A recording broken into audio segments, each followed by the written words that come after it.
सड़ी कावाली पेंटर लेड़ा वेरे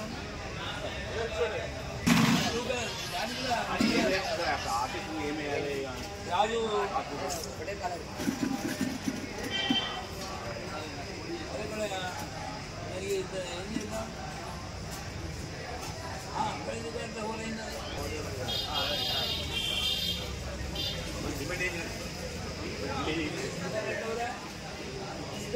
ఇంత లోపల పాడే కావాలన్నారు వీళ్ళకి ఇంత మనమంటే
మన మందమరి పట్టణంలో గత 25 సంవత్సరాల క్రితం శ్రీ శ్రీ శ్రీ త్రిదండి శ్రీమన్నారాయణ చిన్నజీయర్ స్వామి వారి యొక్క కరకరముల చేత ప్రతిష్ఠించబడినటువంటి మన పంచముఖ ఆంజనేయ స్వామి వారి యొక్క రజతోత్సవ వేడుకలు ఈ నెల 17 నుంచి 22 వరకు అత్యంత వైభవపేతంగా నిర్వహించడానికి అన్ని ఏర్పాట్లను కూడా పూర్తి చేయడం జరిగింది. మన మందమరి పట్టణంలో 2000 సంవత్సరంలో స్వామివారి ప్రతిష్ఠుడై ఇక్కడ వచ్చేటువంటి భక్తులందరికీ కూడా కొలిచిన వారికి కొంగు బంగారంగా ఎవరైతే ఆ స్వామివారిని దర్శించుకుంటారో వారి యొక్క వాంఛలని కూడా తీరుస్తూ వారందరికీ కూడా స్వామి యొక్క అనుగ్రహాన్ని ఇస్తున్నటువంటి ఆ స్వామి యొక్క రజతోత్సవ వేడుకలను అత్యంత వైభవపేతంగా ఏర్పాటు చేయడం జరిగింది. దీనికి సాక్షాత్తుగా నడిచే నారాయణుడిగా చెప్తూ ఉంటారు చిన్నజీయర్ స్వామి వారిని. వారే ప్రత్యక్షంగా విచ్చేసి ఈ కార్యక్రమాన్ని జరిపిస్తున్నారు. ఇందులో ప్రత్యేకంగా శ్రీరామాయణ మహాయాగాన్ని తలపెట్టడం జరిగింది. రామాయణం అంటే 24,000 శ్లోకాలతో జరిగేటువంటి ఆ క్రతువులో ఎవరైతే ఆ కార్యక్రమాన్ని వీక్షిస్తారో వారికి అక్కడ ఆంజనేయ స్వామి నడయాడుతాడు అని చెప్పి మనకు శాస్త్రోక్తి ఉంది. కాబట్టి అటువంటి గొప్ప కార్యక్రమాన్ని ఇక్కడ ఏర్పాటు చేయడం జరిగింది.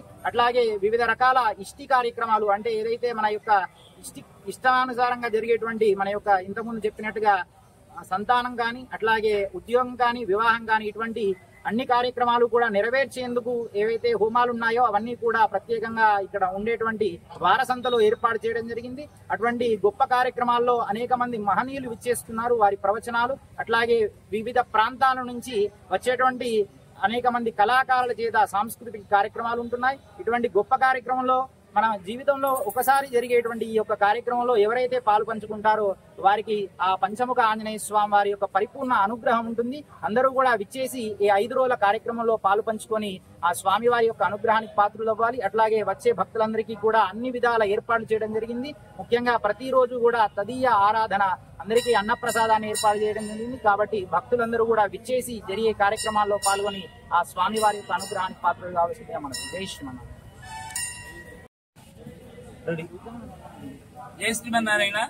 భగవద్ బంధువులారా, మందమరి పట్టణంలో ఉండబడేటువంటి పాలచెట్టు సమీపంలో వీటీసీ ముందు పంచముఖి ఆంజనేయ స్వామి వారి దేవాలయంలో రజతోత్సవాలు వేడుక కార్యక్రమాన్ని చేయడం జరుగుతోంది. ఈ కార్యక్రమానికి శ్రీ శ్రీ శ్రీ త్రిదండి శ్రీమన్నారాయణ రామానుజ చిన్నజీయర్ స్వామి వారు అలాగే శ్రీ శ్రీ శ్రీ దేవనాథ జీయర్ స్వామి వారు ఈ 6 రోజుల కార్యక్రమానికి వస్తున్నారు. 17వ తారీఖు స్థానిక వెంకటేశ్వర స్వామి వారి దేవాలయంలో శోభాయాత్ర ప్రారంభమై పంచముఖి ఆంజనేయ స్వామి వారికి దాదాపు 150 మంది వేద పండితుల సమక్షంలో శోభాయాత్ర జరుగుతోంది. భక్తుల కోలాహలంలో ఈ రజతోత్సవాలు కార్యక్రమం అంటే ఏంటి అంటే 2000 సంవత్సరంలో మన మందమరి పట్టణంలో చిన్నజీయర్ స్వామి వారితోని ఆలయ ప్రతిష్ట, పంచముఖి ఆంజనేయ స్వామి వారి దేవాలయ ప్రతిష్ట అయి 25 సంవత్సరాలు సందర్భంగా ఈ యొక్క యజ్ఞాన్ని మనం ప్రారంభం చేసుకుంటున్నాం. 17వ తేదీ, 18, 19, 20, 21, 22 ముఖ్యంగా 18వ తేదీ రోజున ఇక్కడ అరణి మదనం యజ్ఞం ప్రారంభమవుతోంది. 19 వివిధ రకాలైనటువంటి యొక్క గ్రహచార పరంగా అనుకోండి, సంతానానికి అనుకోండి, వివాహానికి అనుకోండి, ధనానికి అనుకోండి, అన్ని విధాలుగా సకల ఇష్టి కార్యక్రమాన్ని ఇక్కడ నిర్వహించడం జరుగుతోంది. ఏ కార్యక్రమం చేసినా యజ్ఞో వై పర్జన్య అన్నట్టుగా ఎక్కడైతే యజ్ఞం జరుగుతుందో ఆ ప్రాంతం అంతా కూడా ప్రజలంతా చక్కటి ధార్మిక బుద్ధి కలిగి ఆయురారోగ్యాలతో ఉంటారు అనేది వేదవచనం. అలాంటి మహత్తరమైన కార్యక్రమాన్ని మందమరి పట్టణంలో పంచముఖి ఆంజనేయ స్వామి వారి దేవాలయ ప్రాంగణంలో జరుగుతోంది. ఈ ఆలయం లోపల 5 హోమగుండాలతోని ఈ ఆలయంలో రామాయణ క్రతువు జరుగుతోంది. అలాగే వారసంతలో మనం ఏదైతే ఇక్కడ మిథిలా స్టేడియం రామ కళ్యాణాన్ని గత 15-16 సంవత్సరాలుగా జరుపుకుంటున్నామో, వేలాది మంది సమక్షంలో రామ కళ్యాణాన్ని, ఆ వేదికే ఏది సంతలో రామ కళ్యాణం జరిగేటువంటి వేదికలో ఈ యొక్క 5 రోజుల కార్యక్రమాలు జరుగుతూ ముఖ్యంగా 21వ తేదీ సాయంకాలం 6-6:30 ప్రాంతంలో సుమారు 1000 నుంచి 2000 మంది దంపతులకు రామ పాదుకా పట్టాభిషేక కార్యక్రమాన్ని చిన్నజీయర్ స్వామి వారి చేతుల మీదుగా వారే పూజలు నిర్వహిస్తారు. అలాగే 22వ తేదీ రోజున ఏదైతే ఇక్కడ 20 సంవత్సరాల వేడుక ఆంజనేయ స్వామి జరుపుకుంటున్నామో ఆ ఆంజనేయ స్వామి వారికి, పంచముఖ ఆంజనేయ స్వామి వారికి చిన్నజీయర్ స్వామి వారి చేతుల మీదుగా కుంభాభిషేకం. అట్లాగే ఆ రోజున హనుమత్ జయంతి, పెద్ద హనుమత్ జయంతి, ఇది మన అదృష్టంగా భావించాలి. ఎందుకంటే మహనీయులంతా కూడా చక్కగా హనుమత్ జయంతి రోజు ఆంజనేయ స్వామి వారి దేవాలయంలో ఇంత మహత్తర కార్యక్రమం జరుగుతుంది. కాబట్టి యావత్ ప్రజానీకమంతా ఈ 6 రోజుల వేడుకను ఉదయము సాయంకాలం అందరూ కూడా వీక్షించి తరించి స్వామి వారి యొక్క తీర్థ ప్రసాదాలు స్వీకరించవలసిందిగా కోరుతున్నాం. జై శ్రీమన్నారాయణ.